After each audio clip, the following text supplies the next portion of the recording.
Welcome back to This American Ride podcast, where we talk about issues that affect you, the average American. What's up, everybody? Welcome back to the show. George here with Bert and This American Ride podcast. Woo woo. And we are here with a buddy of ours, lifelong buddy. Actually, we're gonna call him JL today. that's what we got. Do we have do we have a different voice? Is he like a voice effect? Cool? I should have like shadowed his face off. Yeah, you know, I could probably still do that. It'd be like those pixels. The documentaries where they're talking with the Hell's Angel member that doesn't want to be seen. That'll make more sense as we get into this mess, but. Give you a little background on Justin. I've known Justin probably since 6th grade, maybe. It's been maybe 7th. It's been a while. Yeah. It's been a minute. High school for me. High school for you. School for me, yeah. He first time on a podcast.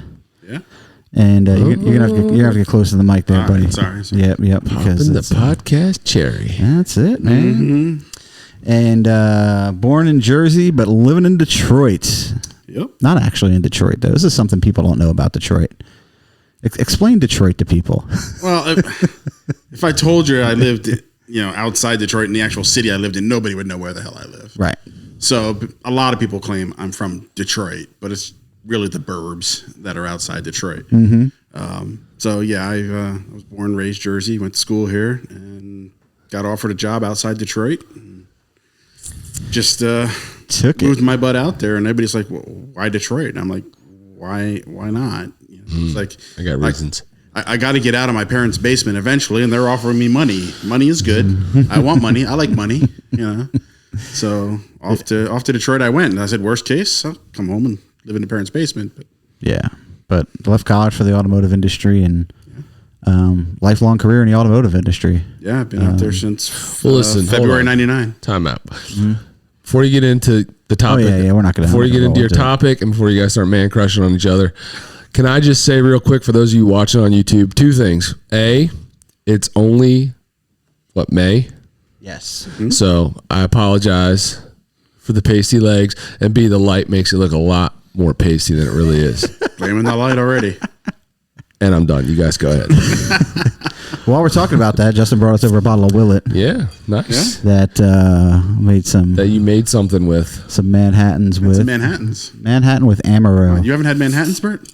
I have. I just not the taste of. I hate New York. Oh no, Georgie and I T-shirt. had I love Manhattans New York. in Manhattan. I hate New York. So they're good though. Funny thing about Manhattans is Justin and I have had a Manhattan at the bar that invented the drink, invented the Manhattan. Yeah. And that was the Peacock Bar at the Waldorf Astoria. Waldorf Astoria, yeah. So how do we know that the bar invented that? It was because they said so. Was it on the plaque? Lore.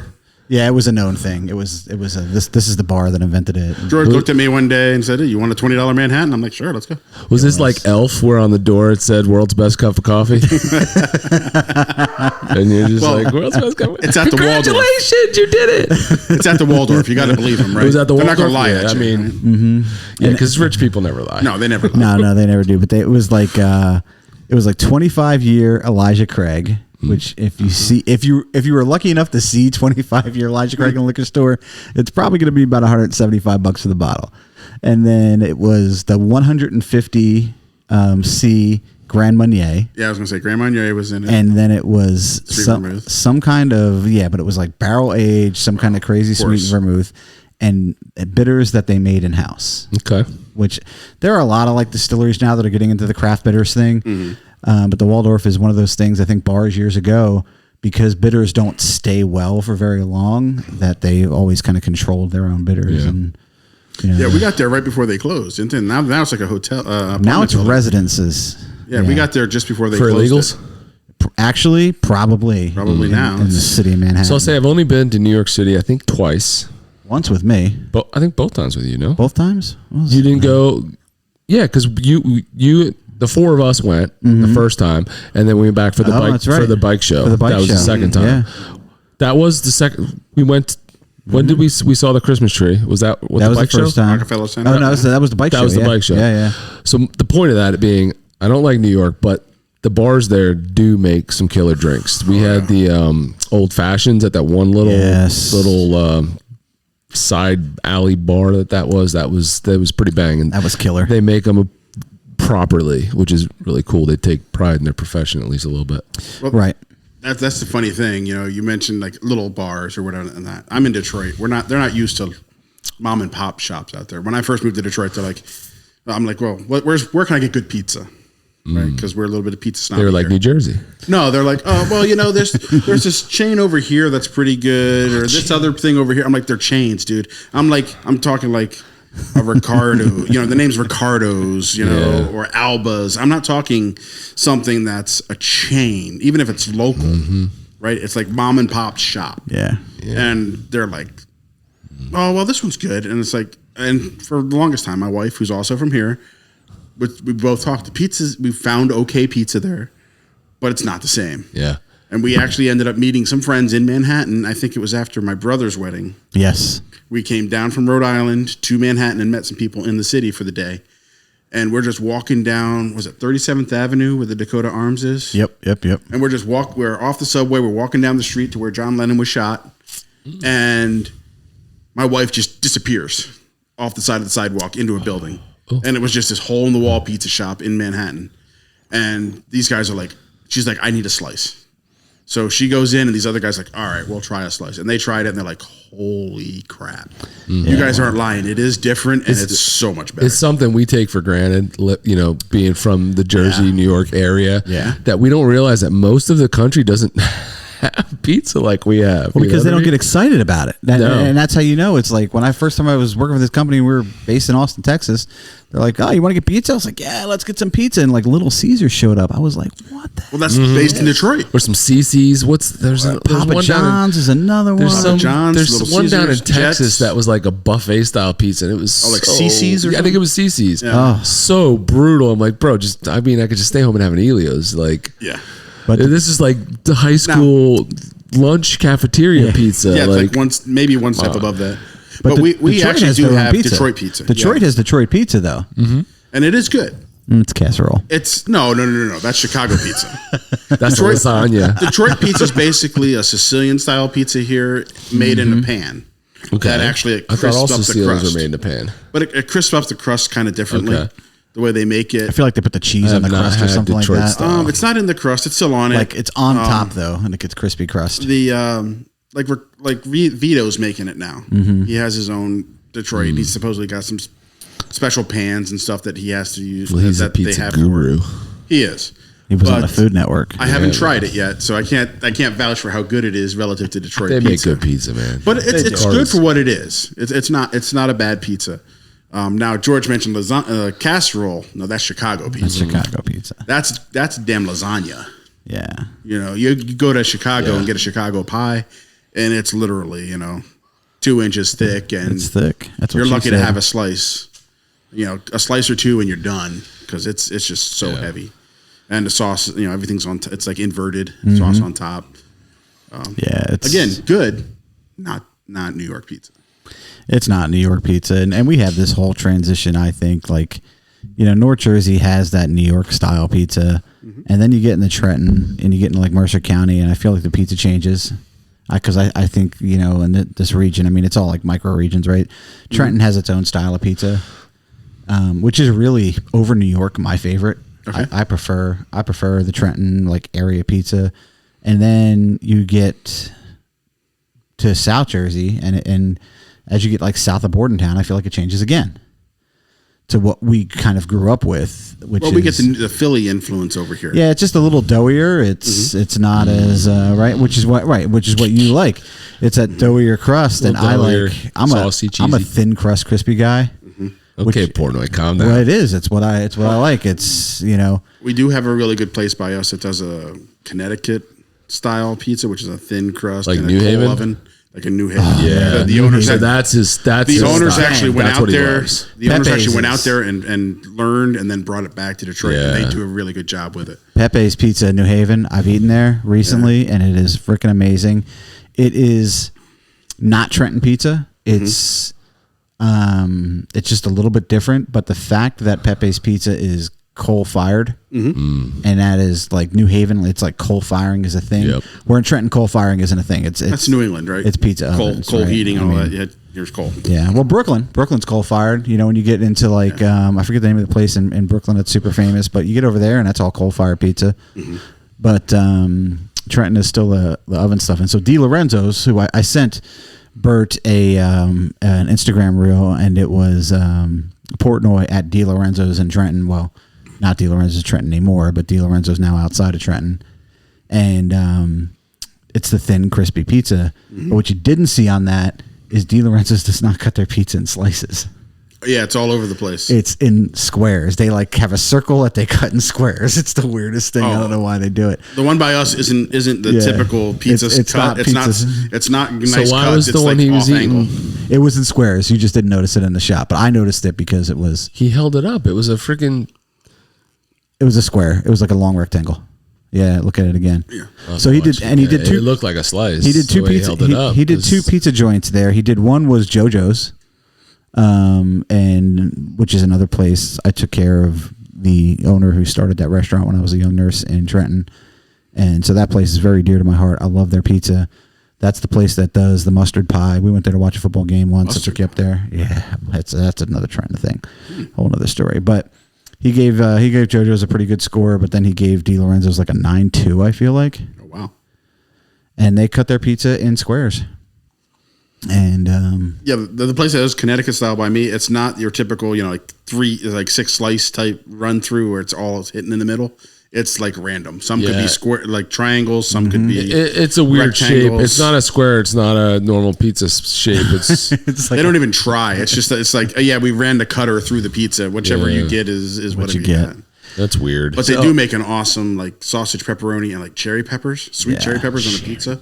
That's probably good. Oh, I'll tell you something about DeLorenzo's though. So Portnoy gave this place a 9.2. That's a high score. Which is the highest score I've seen him give. I don't know what the highest score he's given is. I've seen a 9.4. Yeah. So a 9.2 is like insane. DeLorenzo's was so busy when they were in Trenton that they did not pick up the phone on Thursday, Friday, Saturdays. Wow, that's crazy. You had to go there to order. They did not pick up the phone. They were just not having it. I mean, Portnoy came to Detroit and tried one of the local pizza joints there and gave it a pretty high remark. I forget how high. I think high for Detroit would be a 6 with that doughy stuff. Well, no, I think they're more of a New York style pie. All right. They're actually not far from my work. I've got to run over there and try it. I've seen one, but I haven't really tried it. So it looks the case. What are you doing? But I just haven't got over there to try it. What is wrong with you? So yeah, will it, man? I want you to keep in mind that as we get into this podcast, we have essentially killed a 750 milliliter bottle of Willet. As we roll into the room, It seemed like a really small bottle. It did seem small, but it's supposed to be a 750. it's a 750. Okay, what is this? Shape it is? That's a 750. Huh. Yeah. Those bourbon people, they get creative, man. It's a weird shaped bottle, man. Supposedly it's like a copper pot. Did we kill it, or did we essentially kill it? There's enough to go into my. Your catch-all bottle? Oh, you greedy bitch. No, but I'm looking at a big wall of bourbon. I'll just crack your word for. I'm looking at a big wall of bourbon. There's some stuff there. It's shrinking, man. I see some It's Detroit shrinking. bourbon over Podcasts there. are killing it. He needs to get to the store. He's brought over like I think a bottle. What? I think he brought over like one bottle since we've been doing podcasts. I brought one over, and I bought you. Well, we always bought. You got me one for Christmas. We haven't cracked this Christmas one. We haven't yet. He's like, I brought one over and I got you a Christmas gift, so that counts. Oh, wait. I brought one over for Christmas. Yeah, and it's, that's what we like every Christmas. The whole group, like me, Austin, John, like we all just swap bottles around. Swap bottles of bourbon. Yeah, that's why I stock up every Christmas. That Detroit bourbon is right there too. Yeah, it's staring at me, George. Literally staring at me. There's a guy in the face. That's it. So right next to the Blantons. So how was Detroit? Detroit's good. You used to live. Now this is funny. This is what people don't realize about Detroit. Detroit is laid out like a perfect grid. And now you used to live you were close to what street? I was off a 14 Mile road. 14 Mile. Yeah, it's actually it's like a grid and a spoke and wheel type deal. Yeah. Now your brother, who also lives in Detroit, looks a lot like you, born the same time. People can put those together. 2 or 3 minutes away. Yeah. He lived closer to like 8 Mile for a long time. Yes, he did. He was like on 8 Mile. Yeah, but he was on the west side of town. I used to chill on 8 Mile. I'm not gonna lie. Yeah. Now, what you don't know is 8 Mile is the dividing line between Detroit and the burbs. Okay. And you cross 8 Mile, and it's kind of shady. Yeah. Especially, now. So if you cross going you go south of 8 to Mile. the city or to the burbs? To the city. To the city. It gets pretty shady. All right. Yeah. Detroit's a weird city. Like Manhattan's stuck on an island, so everybody started building up, right? You had only so much land to deal with. Detroit has nothing but land, so they had urban sprawl like crazy. So they started with a city that was over 1 million people, like 1.5 million or something stupid. I think it hit its peak. Not that I was like looking at numbers, but I think in 1970 it hit its peak of like 4 million people or something. Yeah, like that. it hit this huge thing. So the city square miles wise is huge, but the number of people who live there now is less than like 500,000. Yeah. But yet now the city still has to support all that property for lighting and sewers and water and all that. But when you don't have the tax base, they just started imploding, right? Because you've got this one little house on the middle of the outskirts that you have to support, and no tax base to get there. So when I first moved there, a big thing was like snow removal and street lights not being on and stuff like that. So they've made a lot of headway since I've been there in the last 20 plus years. And they're really rebuilding the downtown. All the sports stadiums have moved back downtown that weren't there. Yeah. Like the Lions played out in Pontiac, which is like 30 So you're a Lions fan now? I do watch them, and they're not too shabby. Can't say that. All right, revisionist. I mean, that's like recency bias. It is a recency bias, but you've been there for 30 years, and they've been good for two of those. I lived, but living in the region, I have to kind of follow who's there. Who's your team? To be able to talk. Birds. Well, from high school, I grew up more of a Vikings fan. Oh my God, I forgot about Which that. then I moved to NFC North territory. Where you're at, and are you still a Vikings fan? Not a diehard as much. I follow a little bit, but nowhere near what I used to be. I fell out a lot with the NFL and got more into college stuff, especially more as my school got into the Big Ten. No, Michigan. Fuck Michigan. So, what's your college team? Rutgers. Oh, come on, stop it! I mean, like really, the team I root for I root for my college. Yes, team. you went there, but who do you? I root for my college. Who do you actually? I want to see them do well. I don't want to see them be a doormat in the Big Ten. Yeah, I'm a Rowan fan too, but like we're talking about. There's a running joke in Michigan. When I first got there, I'm not even there a day, and they're like, "So who you root for, Michigan or Michigan State?" Because out there, it's life. Mm-hmm. College football is life. Yeah, man. You're a Michigan fan or a Michigan State fan. Other than that. Yeah. Doesn't matter. And you're sure as hell not an Ohio State fan. Yeah, no, that's bad. Go Irish. And the Irish. Go Irish. So I'm like, I don't know. I really don't care. I didn't go to either Michigan or Michigan State. Maybe State because they're a state school. I'd probably have to pick Michigan just because of the helmets if I had to choose. But the running joke out there is, and they win. The running joke out there is, how do you tell a Michigan fan in the middle of a room of Michigan State fans? Give him 5 minutes, he'll tell you. Because they are kind of arrogant. But I tell you, even with all the crap they went through last year with Harbaugh, it was the NCAA abusing Harbaugh. Not that Harbaugh was being a dork or a pain in the. No, it was everybody against Harbaugh. It was unbelievable. Yeah. When he came home, the NFL's problem now. When he came back to Michigan, there were all kinds of stories about him, like being in a tree in some recruit's a yard trying to get a recruit to come to Michigan, like climbing a tree. And I'm like, here's the one thing I'll say though. I'm like, if any other coach at Michigan did that, they would be crucified. But Harbaugh was raised on this pedestal because he was a Michigan man, which is the thing. You got to be a Michigan man. That he couldn't do anything wrong. But you know what? The one thing that really speaks volumes is that all his players love him. They do. They play for him. They play for him, and they love him. That's not all college coaches. No, it's not. You know what I mean? There's a lot of college coaches where the players can't stand him. Right. And his players love him. Take that for what it's worth. I mean, it means a lot when you're playing for him. No, you can be a great coach for your players and still be a dick. Oh, absolutely. First of all, his brother and him can both suck a fat one. We got as far bias. as I'm concerned. Such bias, that family and you. You can't even look. You can't even look at that family right, like unbiased. God, they're such whiny little biatches. But Doesn't mean they're not good coaches. No, I can't deny his ability to coach. As much as I hate all the other Harbaugh brother and his crappy coach, team he coaches for, can't sit here and say he's not a good coach. They've been a solid team his entire tenure, always competitive, always at the top of the league. That speaks for itself. And all the stuff Jim went through last year, with the various scandals that happened, half of that he could have avoided, I think, if he just would have played nice with the NCAA. Yeah, probably. But he wouldn't. He could have wrapped things up early and gotten all that distraction out of the way, but he wouldn't. Yeah. So he caused a lot of his own distractions. He was self-suspended for 3 games at the beginning of the year and then suspended for 3 or 4 at the end of the year. Doesn't matter. The guy's a winner, man. Guy's a winner. But he could have been suspended for 4 games at the end of the year and probably called it quits, and he didn't. He only wanted 3 games, not 4. That's an ego thing. Yeah, and he caused his own other distraction for his team. Yeah. He could have just said, you know what, I'll do it and go. Yeah. So, and yet with all of that, he still won. Yeah, he's a winner. Oh. I mean, there are coaches that are just winners, and he to me is one of them. I mean, he won in his last stint in the NFL. He won. He did win his. He's been a winner everywhere he's gone.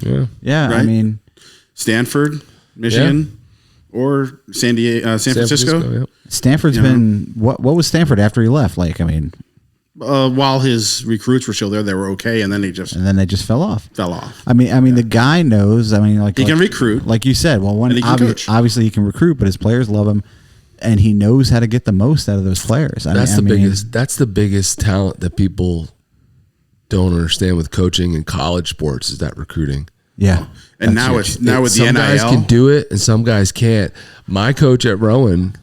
Small Rowan, he was a recruiter, man. We were a Division III school that had half of our roster was Division I talent because his ability to go recruit, and that's what got him moved up. And now he's coaching Division I because he has an ability to get kids to like him and want to come play for him. Right, and it showed. That's just something that you can't really. Yeah, it's still that relationship thing. Now the whole NIL thing and how that's going to play going forward. In Division I, yeah, well, that's going to be hard. The whole thing is about to change real soon because that relationship, that most recent thing with the NCAA settling with some $2.8 billion thing where they're going to pay. It's amateur football's gone. Yeah, now these kids are all going to get paid fat money now. Yeah. Well, now you can transfer every year, right, without having to sit out, which is the biggest problem. Right, the money isn't even the biggest problem. That transfer portal that is right now is unlimited. If they don't do something about that, the money's not regulated, so you can give any kid any money you want. Who did I see last year? I saw a stat. I think it was the Sims kid who's still down in Texas was making more money than Brock Purdy. That kid was making $3.5 million versus like $800,000. Not Sims, the Manning kid. The Manning kid. Sorry, kid, yes. Yeah. But for like $3.5 million to like $800,000. Yeah. I'm like, and he hasn't even freaking started. Yeah. He's a backup at Texas. He will start. But that's what's going to happen now. You're going to have basically high school kids are going to be getting money. That's where it's going to go. It's and the NCAA doesn't seem to be trying to regulate it, and that's the worst part. I think they're really worried about it. I just don't think they know how to regulate it at this point. Right, and the problem is the cat's out of the bag, and how do you reel it back in now? Yeah, students have sued them. That's why we have the transfer portal. The transfer portal, I'm fine with. But we talked about that. I mean, I think it has to be a limit. It has to be like a 2 max. I agree with that. I'm fine with having a portal and being able to use it. Your coach leaves, you should be able to go. Right, but there's a point now where you shouldn't be bouncing every year. You're just bouncing around and that's what you're having right now. You've already got, and this has just started since COVID, so that's 20, right? It's 2020. You've already got kids who have been on 4 different schools for 4 different years. Was it COVID? When did Jalen Hurts come out? 2020 is when they opened that up because of all the people not being able to play and things like that and transfer. That's when it opened up. He transferred, but that wasn't like a portal thing. You always been allowed to transfer. Yeah, yeah. But you have to sit out or get an exemption. I felt like he didn't sit out, but maybe he might have had it. You can get a waiver. There's always been exemptions. There's always been waivers for certain reasons. But right now, there's nothing stopping a kid now from going one place and playing at a great university, winning a national championship, and then realizing, oh well, all the seniors, especially for basketball, all the seniors are graduating. Right. We're gonna suck next year. Now you go look and you find, where is there another real competitive team that needs my position? Right. Oh, now I transfer over here. I win another national championship over here. Yep. Oh, all those guys are leaving. I'm only a sophomore. Yep. And you just keep doing that. And then you've just bounced around and you've been at every school and you've won everywhere you went, but just because you keep bailing. Yep. And I think that's garbage. You can essentially build a dream team now. You're basically a freaking, especially if you have NIL. A pro free agent, just on 1 year deals. And if you have NIL, you can get anybody. Yeah, and you're making tons of money. Yep. How long is, it's always been a thing with like Kentucky and Duke in basketball, right? They're one and dones, but everybody still wants to go there. Yeah. Right. But now you're going to have all this money that can say, you know what, why don't you come play for USC? Why don't you come play for Michigan? The money's going to change it big time. For all the SEC schools, right? There's always been. That's not just the SEC talk of schools, SEC schools and money, right? Yeah. Now it's legit. Yeah. You can do it for, the difference between college, what's always been the difference between college and the pros is that school pride. Yeah. Playing for national championships, representing your school, and that's gone now. That's now it's who is going to give me the most money to come there, and I'll play there, and then I'll leave the next year. Right. And like I just said, until I go into the pros, and I'll go into the pros as a millionaire. They're making more money than they would in the pros. Which some of the college kids are going to stick around for all 4 or 5 years now because they'll make more money there. Which shows. I mean, look at these guys showing up at the draft. Some of these guys that showed up at the draft, I was like, holy crap, man. It's like they've already made it. They've always done that. But they've always showed out because But it was always borrowed stuff. Yeah, the agents gave them money or something, right? But now it's like legit. Like these guys, they've got money, and it's crazy. And it's going to affect the NFL because now these guys are going to have money and an ego going in to where they're going to start seeing a lot more, I think, of the situation with Eli Manning, where like he was like, I'm not playing there, right? And you might draft me, but I'm not playing for you. These guys are going to start calling their shots before that, and it's going to affect the draft. They thought that was going to happen in Chicago. They thought it was going to happen in Chicago. Caleb Williams said if he wanted to, it could have. Yeah. Last year, Caleb Williams said he wanted a piece of the team that was going to draft him. He wanted ownership rights. The thing there was that was before he had a horrible season. I'm like, yeah, but still. Not statistically, but team-wise, they had a horrible season. But still. Yeah. You want a piece of the team? Who do you think you are? Exactly. But that's where it's going to where they're getting bigger egos and they're thinking they're more important than they are. It's going to get bad. But I'm wondering, are you going to see more of them stick around school? Because those borderline guys aren't going to jump to the NFL anymore because they're going to make more staying in absolutely. college. Which, in turn, so how's that feeder system going to work? But that could be a positive thing. It can be. That could be a positive thing for the NCAA. For the NFL and the NCAA because these guys are sticking around. Some of these guys need to stick around longer. Before they go to the NFL, so I'm and curious how that works. Well, a lot of them make that decision based upon like the strength of their position in draft class. I mean, right? That people don't understand. And that's legit. That's what makes that decision for them. I mean, if there's a weak quarterback class coming, and you're a junior, and your senior year is going to be a stronger quarterback class, and you've got a shot at going maybe first round or early second round, you come out. Right. A lot of guys have done that. Right. But you've got to play that. That's just being smart. I feel like it happens with running backs and receivers more than happens probably with any other position. I mean, but that's just. Yeah, but how many people do you know? That's what everybody worries about. How many kids do you see every year that get somebody talking in their ear? They've always been, the number one guy wherever they've been in high school or college. They're like the guy. So they got all these people telling them, "Hey, you're good. You're really, really good." And then at the NFL level, they're probably mid-level at best. So they make the jump and then they fail. Yeah. There was a Bill Belichick interview pretty recently, I feel like, or maybe it's just like the clips are coming up of it, but talking about dealing with arrogance. And he says, they're all, when these new recruits come out, they're pretty arrogant until they get hit in the mouth and they realize that they're no longer the best guy in the field. He says that arrogance it lasts about a week in the NFL and then it's gone. And Bill's one of the few coaches that have always been that way. He's like, I don't need your shit. Get out of here. Yeah. Right. Yeah. He would trade anybody. Yeah. He was smart enough to realize, he's like, it's the team. Doesn't matter where you were drafted. It doesn't matter if you don't fit in, you'll be gone. But listen, we didn't bring Justin here to talk about football. No. would talk about anything. Doesn't matter. I know we football's anything. I know we can. But I also know that this could be a 4-hour podcast. Somebody's got to be the adult here, and it'll be the drunk one. I'll be breaking this one down into part A, part B, into 3 weeks worth of podcast. It's not a bad thing. I mean, it's kind of not a bad thing. You know? I love it. Bert's got to be the adult in the room. I'm scared. He's already cracked open. He's already through the second drink, cracked into the Elijah, and he's like, I hate to be the adult here, but I hate to break the news, but I was drinking beers while I played Madden all day. So son of a bitch. Here, I'm taking a nap. He's going to beers. I haven't bought Madden in a couple of years. It kind of makes me want to buy it this year. Well, I'm super. So the funny thing we're talking about is NIL sports stuff. The one good thing about this NLI bullcrap, NCAA 24, NCAA football is coming back, baby. Is it coming back? It's coming back this summer. Yeah, I got to be honest. I didn't know they did away with it. They did because of the pain. 2015, NIL. I think, was the last time when players started complaining about not getting compensated for it. So I guess I got to buy some NCAA. So I always loved it. I always loved it just because I like NFL is my thing. Like it is. I love Notre Dame. I root for them. I like college football. I watch college football as much as possible, but NFL has my heart.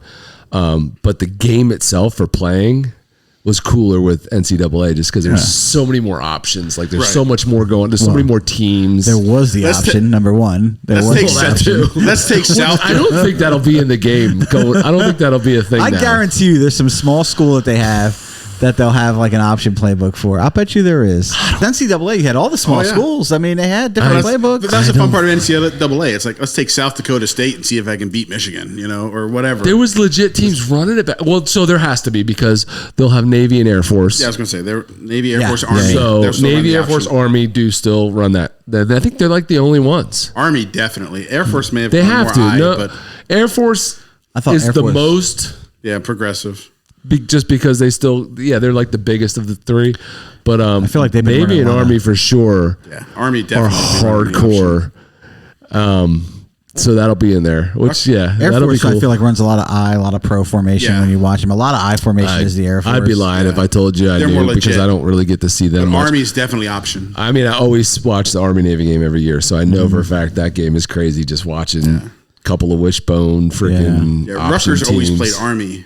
For the longest time. One of my things, and people are like, why are you playing those guys? Because it's like this bastard offense, and people get hurt, every year playing them. So it's funny to watch these good teams struggle just because they don't practice that, and all of a sudden, the triple option, and all of a sudden, I'm playing Army, and we got 4 days to figure out this option thing, and it's just not what you normally do. So it's hard. How hard is it though? It doesn't matter your talent. Oh, there's a lot of reads. It's all reading that. All it takes is one misread, and he's running that thing for 50 yards. I mean, what happened to you got running back, you got quarterback? It's not that simple. Is it more complicated than that? It is. Quarterback, running back, running back, running back. Yeah, it's more complicated. And don't forget the wide receiver that might sweep around for you. Because they're also used to just friggin' pass rushing. Right? Yeah. Everything is like, tackle the ball on the way to pass rushing nowadays because the game is so pass heavy. And you get this team out there that throws like 7 times in the game. They actually have a fullback. And that's like a fullback. That's a heavy passing game, actually. So I'll tell you, like when you went to Rutgers, it was a whole other thing because at that time, some dark ages. To date people how old we all are, Rutgers was in the Big East, and the Big East had football.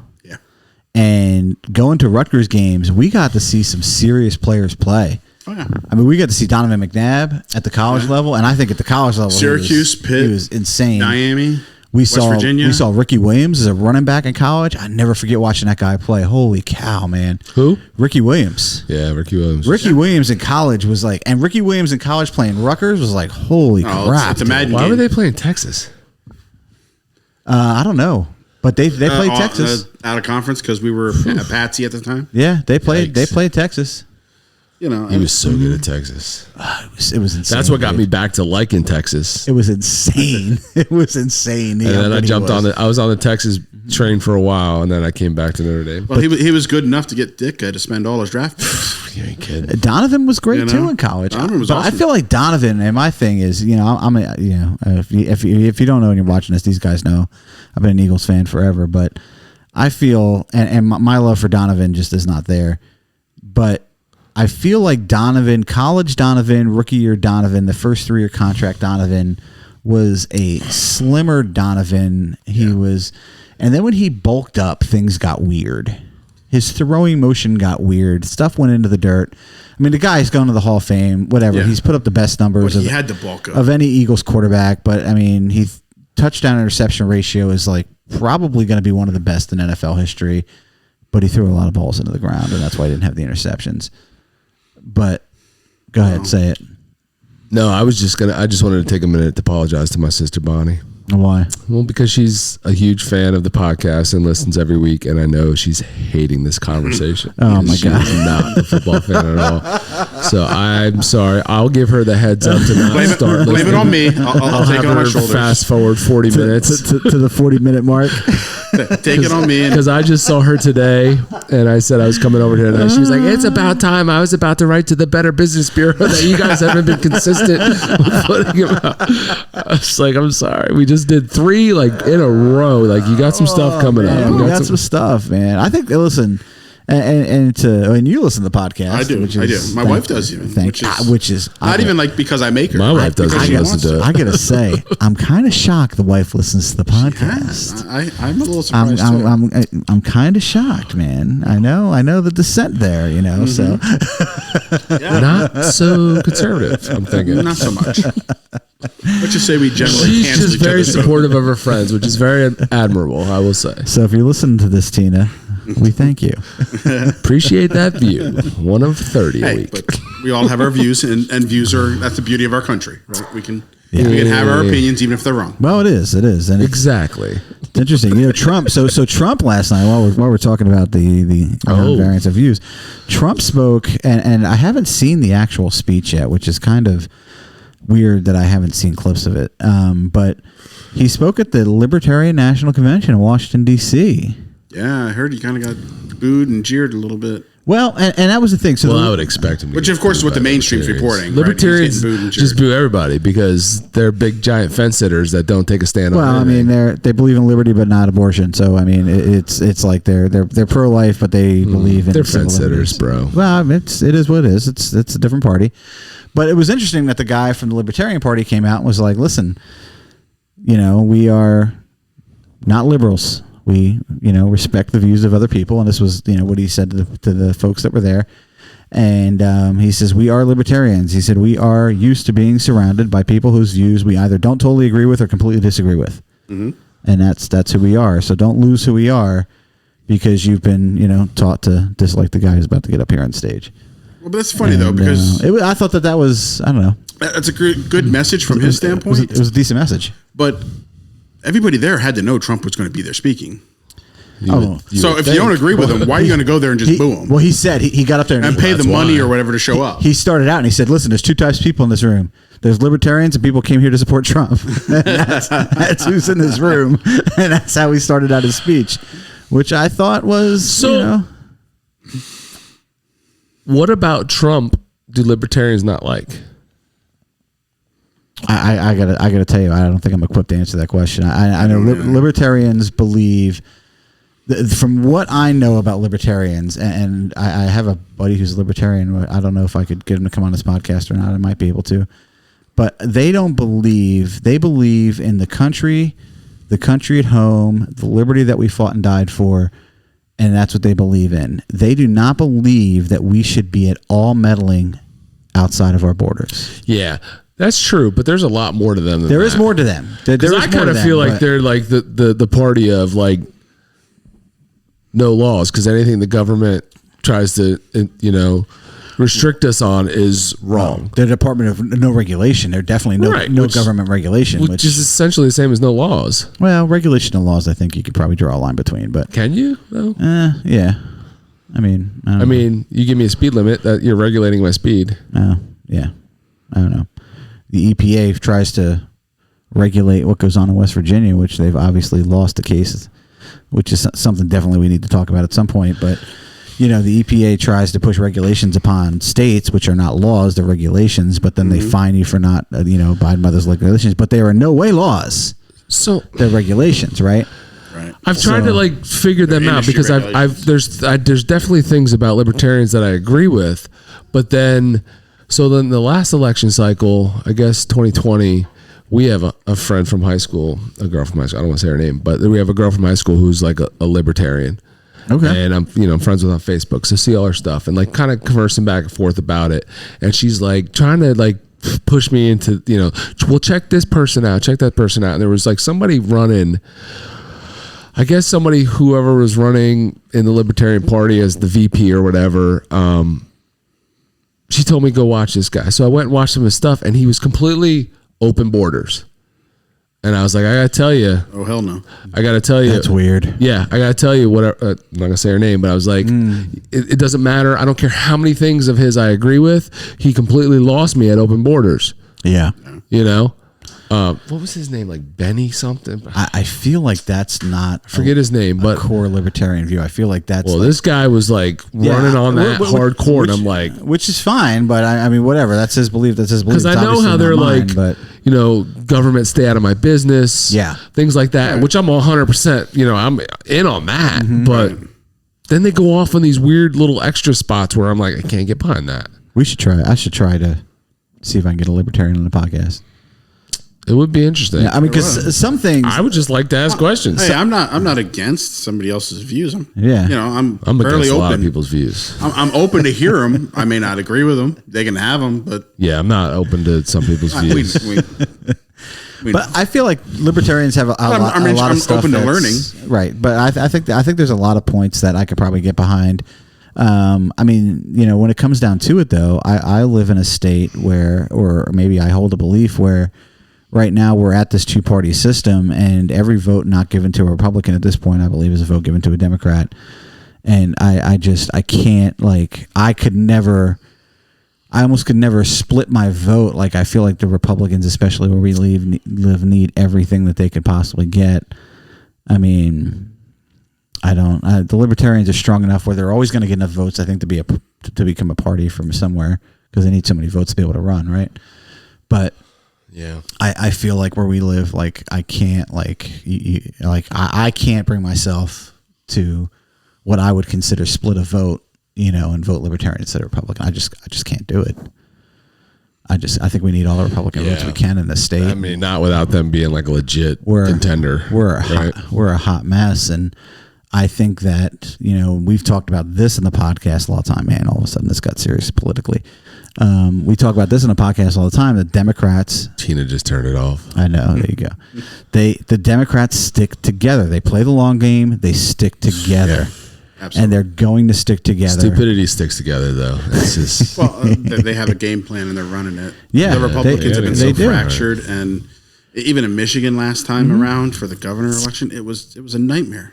There was no way in hell the Republican would have ever won. Yeah. The way they ran the election, she was doomed from the get go.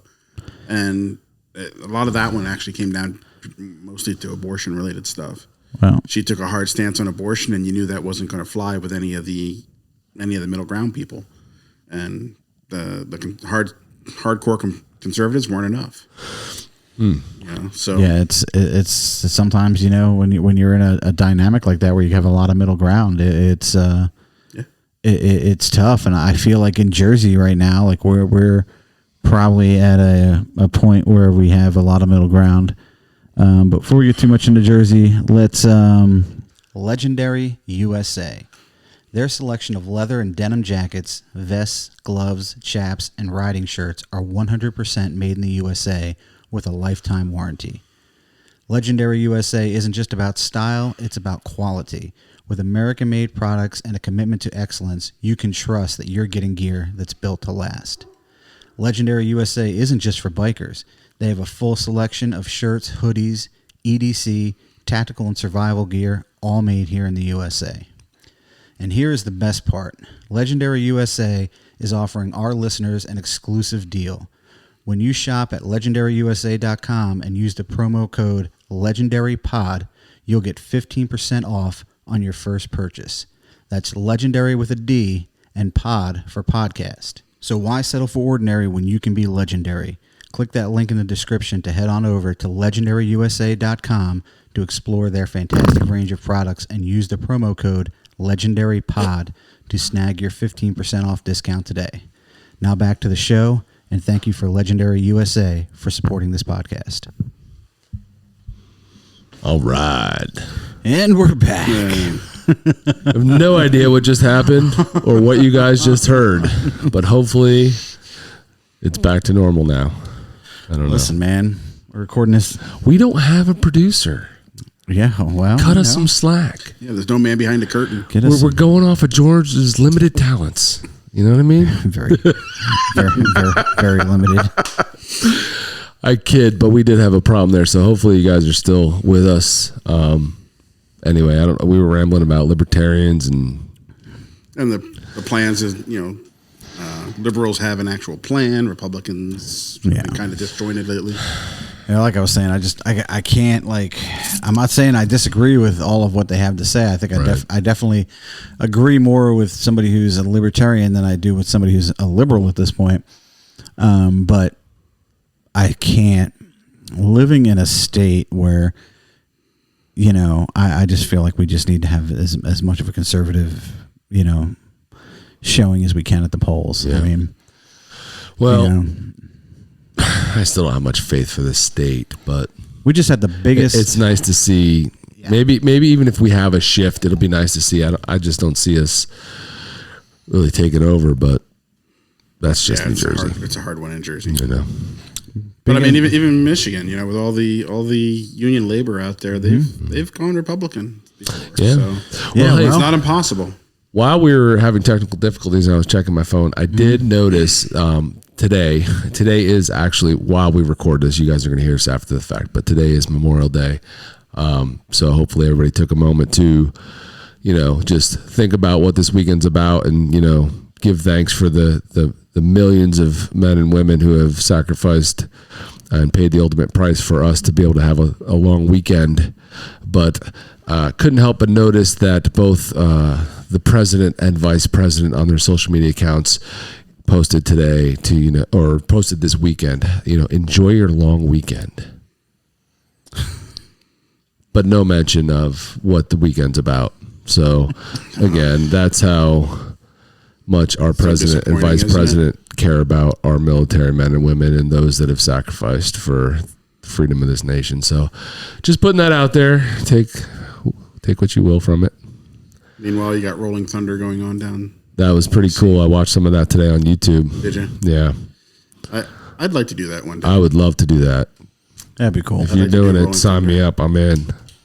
Ride to the Wall would be cool too. I mean, those guys come all the way across the country. Well, listen, that's what Robert Patrick wrote all the way. Listen, shout out Robert Patrick. If you ever hear this and you want to come on our podcast, you have a front row. We are fans. Well, definitely. But yeah, if you follow him on social media and Instagram, that he just, set out like last week from California, because obviously he lives in California and he's an actor and owner of a Harley dealership out there. But he does the rides to the wall.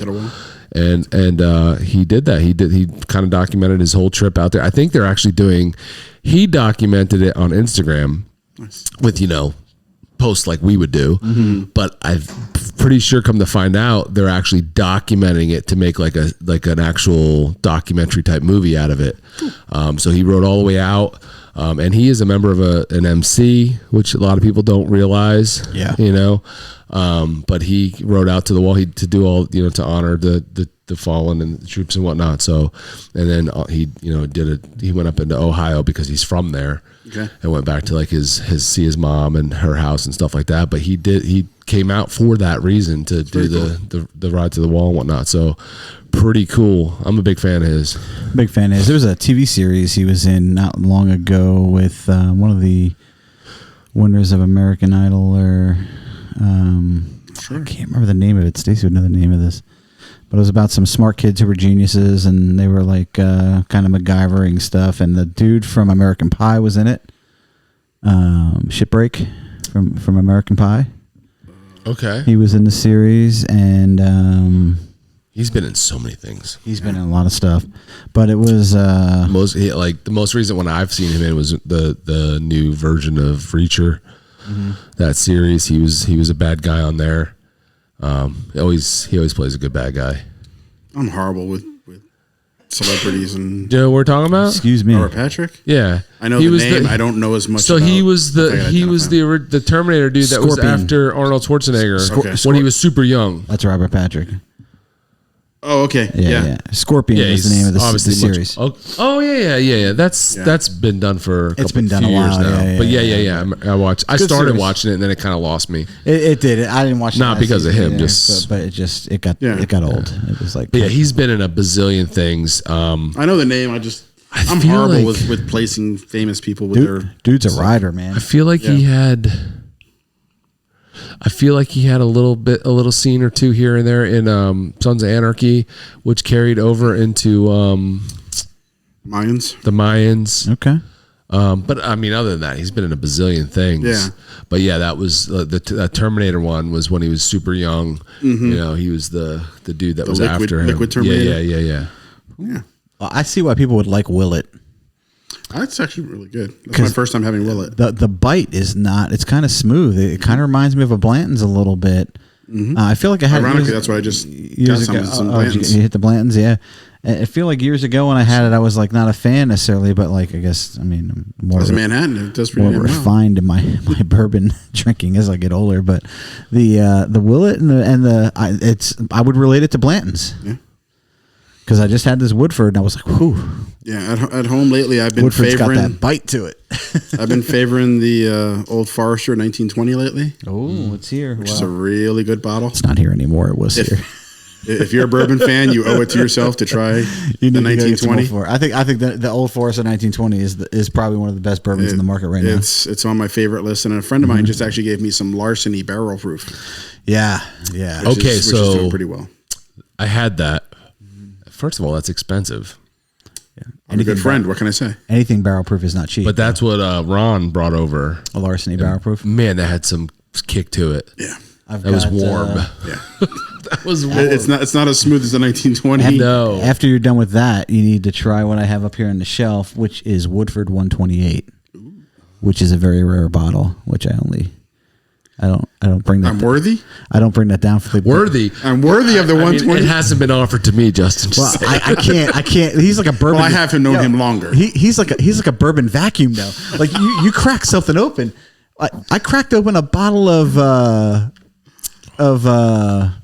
Bellmead the other day, and I think I had like a glass of Bellmead, and I was like, "What happened to the bottle?" Okay, Bert gets the Elijah. I guess I should probably contribute some. He's like so no. My bad. No, yeah, the Woodford 128 hasn't come down. But honestly, the weird thing is I got into scotches for a while. I know, yeah. I like them and too. I really did enjoy some scotches, but they're so pricey. They're pricey. Right? Bourbon's getting there. But bourbon was that's where I was going. Mm-hmm. Bourbon was a nice, cheaper alternative. Like I could get a bottle of Booker's for like $60. Yeah. I was in Chicago. I got a bottle of Booker's for like $60. That was my introduction to Booker's. And I'm like, for such high alcohol, it doesn't drink bad. No. Normally you think high alcohol, it just burns. And yeah. I was like, man, this is pretty decent stuff, especially for as high as the alcohol content was.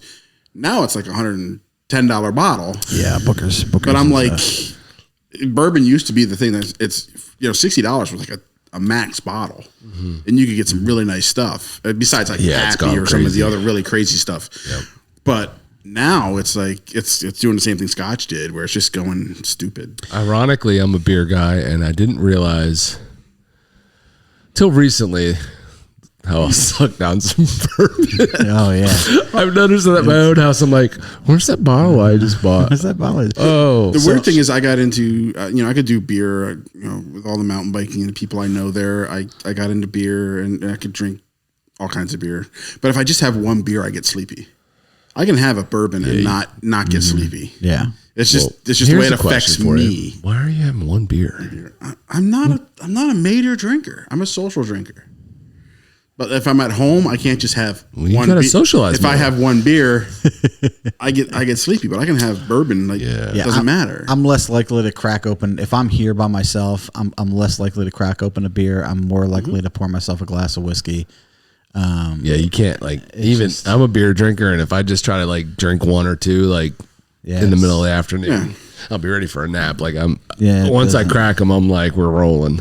Yeah. But fine. If I'm social and I'm out in an event, I'll drink beer, no problem.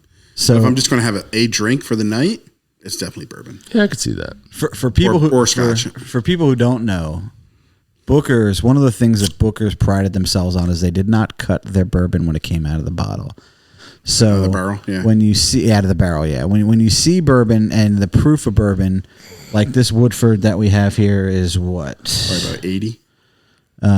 It should say it on here. It's 90.4 proof. What Woodford is right now.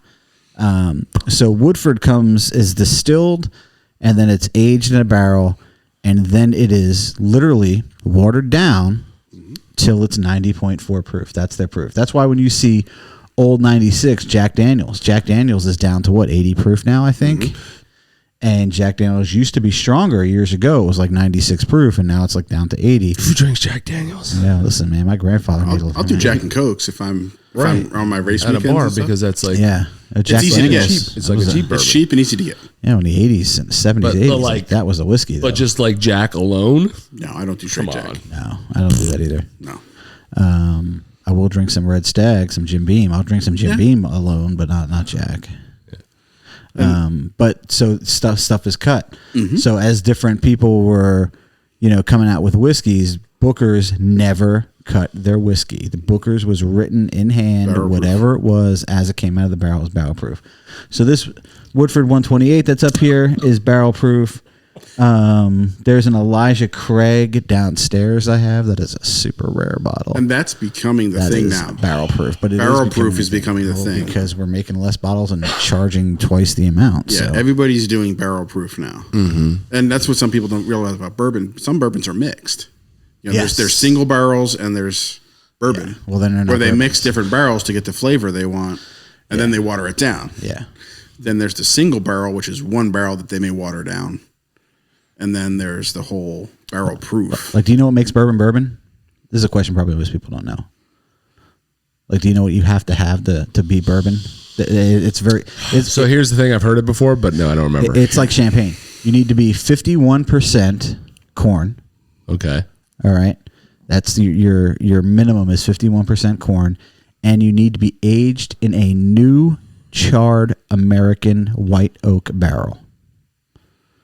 Anything when they age, so every batch of bourbon you have gets aged in a barrel once. After that, those barrels then get made for single malts. Mm-hmm. They'll make a single malt out of a barrel. They'll go to scotches. Or they'll go to scotches. Or beer. Or they'll send the barrels to beer. Or they'll send the barrels to maple syrup companies, and then maple syrup companies will then send the barrels back, and they'll make single malt with maple. I know somebody that doesn't like beer made in those barrels. I'm not a fan of bourbon. I'm not a fan, dude. I can't get too fancy with my beers. Kentucky breakfast stout, man. That stuff. I can't, KBS. dude. Breaking my heart, man. I can't get too fancy with my beers. I can No, get. I don't need to get fancy. Enjoy your Bud Light, bud. I can get fancy with beers, but I just. And he'll tell you the minute we crack open a beer that's been barrel aged and I smell it, I'm like, oh. But well, I know what your rating is on it. I did my IPA phase. I went through my IPA phase. I've always been more of a multi beer guy. Phase. You live next to, people don't know this, Detroit, man. One of the greatest craft breweries in our country is in Michigan. Well, Michigan in general has a huge craft beer. Yeah, well, they have Bell's. 250 plus, like 300 different craft beer joints. But there are big ones. Yes. I mean, big ones like Founders. There are staples of the American Bell's. craft beer industry, and Founders and Bell's, and Founders. Shorts. We don't even appreciate Founders. Like, we know All Day IPA, All Day Hazy IPA, Founders obviously. Yeah, but I don't even think IPAs are their best beers. Old Dirty Bastard. Don't they have breakfast, like a breakfast stout or There's a something like breakfast that? stout they have. Founders is really good. I think probably you would not be crazy over what Founders considers their best beer.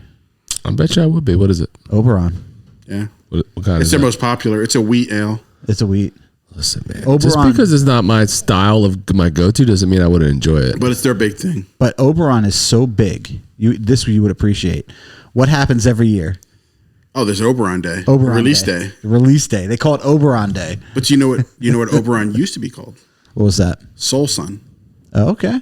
And then it eventually changed names to Oberon for some reason. I'm not 100% sure on why the name change had to happen, but it did, and it became Oberon, and now you can get it all over the place. I was so mad. It's probably their biggest selling beer. I was so mad when I went to Grand Rapids to do that case that like You should have stopped.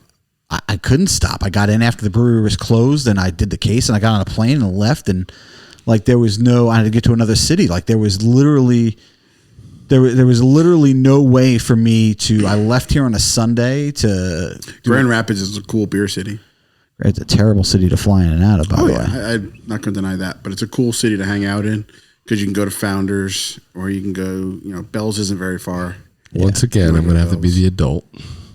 And get back on track here. There's nothing wrong with talking beer. There's not. I love it. But I know there was some other stuff George has printouts for that aren't beer related.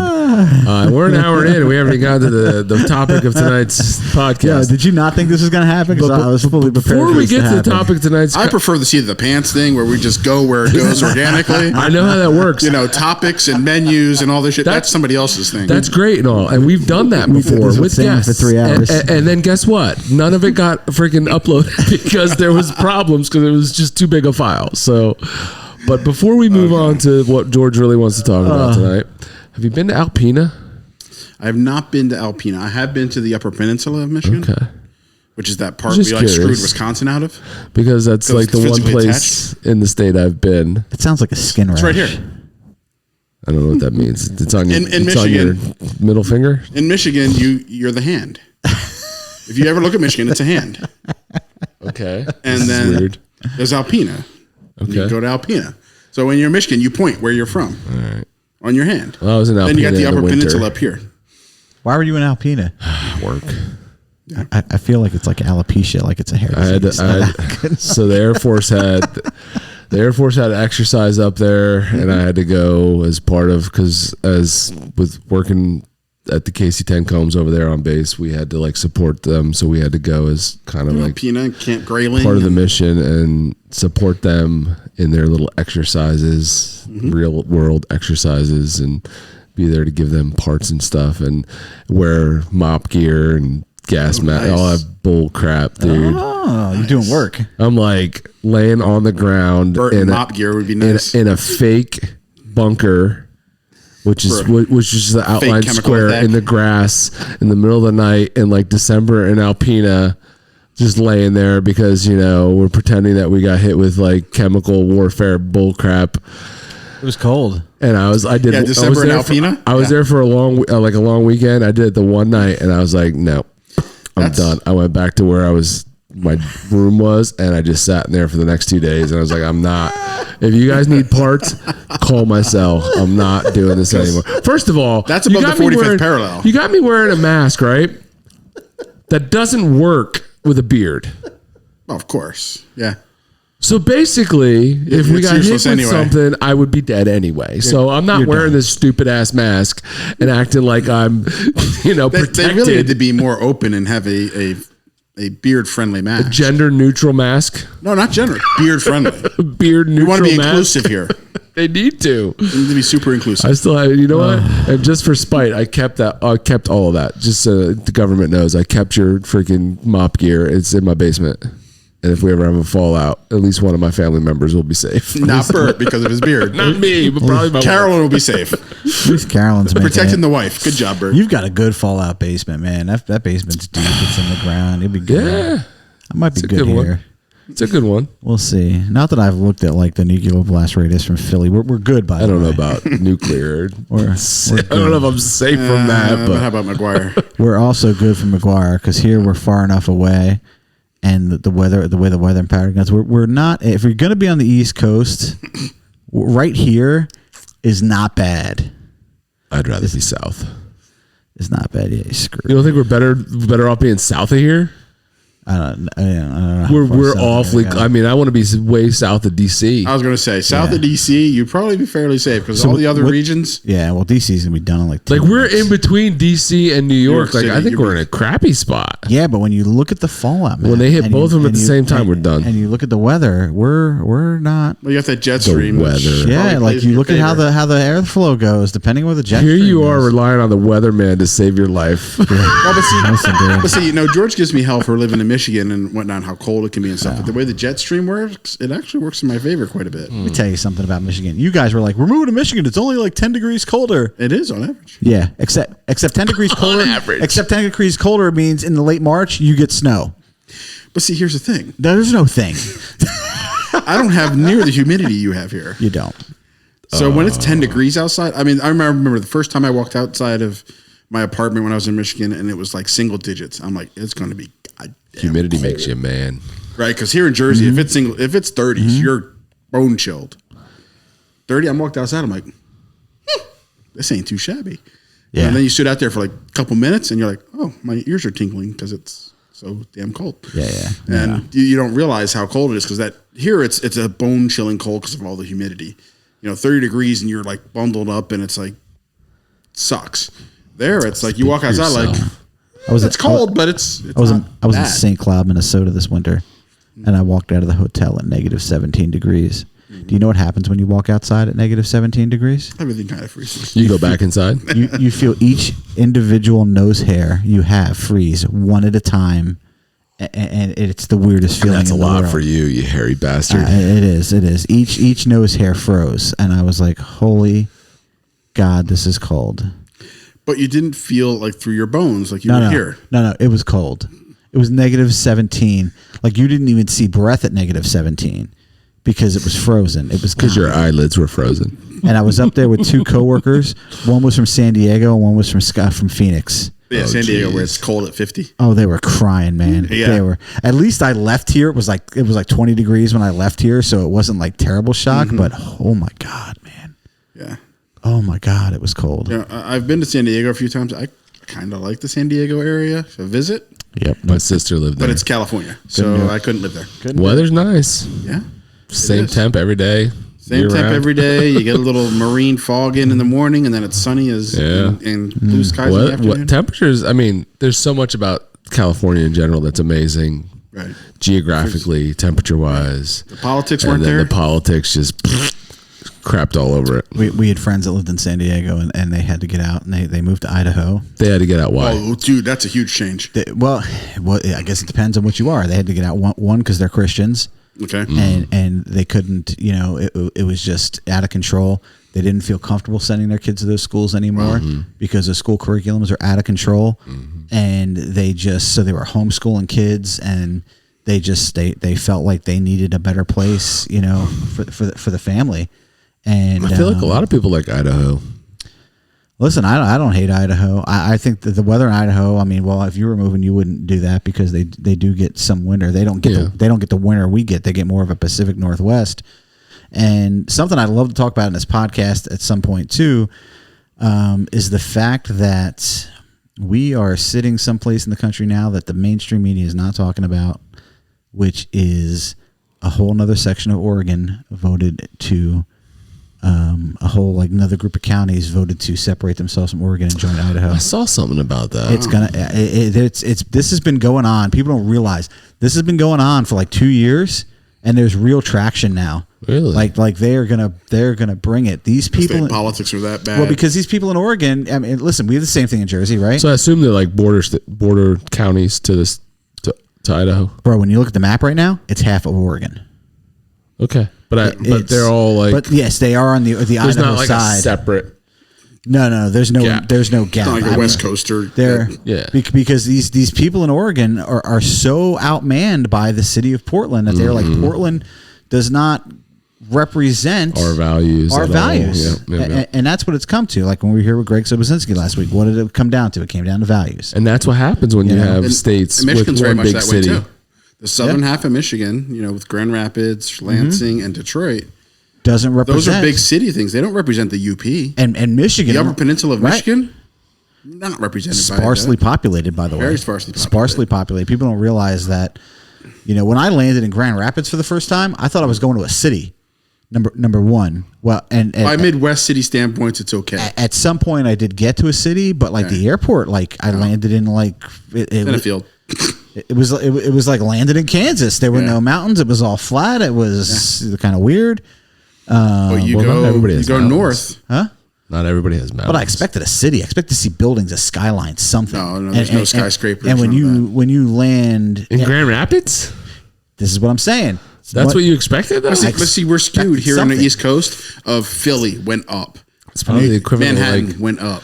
I landed the airport out by Sweetwater. I landed in Kansas. At least I saw like buildings from Wichita when I landed at some point. But when you land in Grand Rapids, you don't see anything. I don't think I would expect to see. But see, a lot of Michigan and Midwest, those cities could sprawl, so they didn't build up. Sprawl. They couldn't. They didn't need to build up. They built out. Yeah. And the white flight that you hear about and all that, that was real. It just doesn't look like a city. Right. It doesn't. No. Right. No, it's not. Because we're skewed by Philly and New York City. Philly, New York. You think of like where we grew up here. We're so skewed by those two cities that when you get to areas where they had land and they could just white flight out, that's what they did. Why you gotta be all racial about it? That's what happened. That's what they call it, though. This is funny. It's the first time he said it talking about Detroit, but in Detroit, that's what they called it. They called it the white flight. They got out of the inner city and they kept building out and out and out. And it's scary. It's really it's a family friendly show. We're more used to multiculturalism and stuff like that. I mean, we grew up in a high school that was very much military oriented, which has a lot of minority people. We had those interactions, but some of those cities in the Midwest, it's like white boy central. Oh, we have that in Jersey too. It's called Pompton Lakes. But still, where we grew up, it wasn't that way, right? We had a lot of people that we interacted with that weren't, white middle class America. Like I said, you got Bobby Orr's piece in your face. So, moving out to the Midwest, that was another thing that kind of hit me is how those cities, how vanilla your neighborhood was, how those cities are. People in the suburbs of Detroit, they're like, Detroit's got nothing for me. I don't need to go there. Yeah, your brother moved to this place called Novi, Michigan, right? So his brother moves to Novi, Michigan. He moved to Novi. For people, Novi North. He moved to Northfield. Northfield. He lived in Northfield. So he Northville. Yeah, Northville. Whatever it was. I was like, I go to his house. I'm like, yeah, where's Winnie Cooper? No. Because it was like the Wonder Years neighborhood. Yes, it was. I never watched that show. I was like, holy crap! Like, what did you move to? I was like, the odds of you picking up chicks in this town are absolutely none. Oh, was he single then? Yeah. We were like, what were we, like 22 maybe? Yeah, he was living with a buddy, a friend, and they bought a house. You guys have been out there that long? I've been out there since February '99. Yeah. Holy shit. Actually, the last week in January '99, I moved out to Michigan, and February 1, I started my job. Wow. Yeah. Speaking of your job, segue. Next week on the This American Ride podcast. Every time you go out in your driveway, your car starts. You don't have to generally worry, is it going to start today or not? I got to the Subaru dealer. I was like, I'm not paying $400 a month for a Subaru. Like, you're out of your mind. Right. What'd you end up with? I went home. I went online. We got the pulled up BMW 3 Series, $299 a month. Right. Traded in my busted ass Subaru that needed brakes, tires, had cracked windshield, had 250,000 miles on it, and we rolled out of there with a 3 Series BMW for less than a Subaru lease would have been. Right. And that's where people have to remember it's a competitive market. And he's like, I'm so pissed. I'm like, I thought the car was the greatest thing. He's like, I have to take 95 all the way. I'm like, why? It's the only place with its charging stations. Yeah.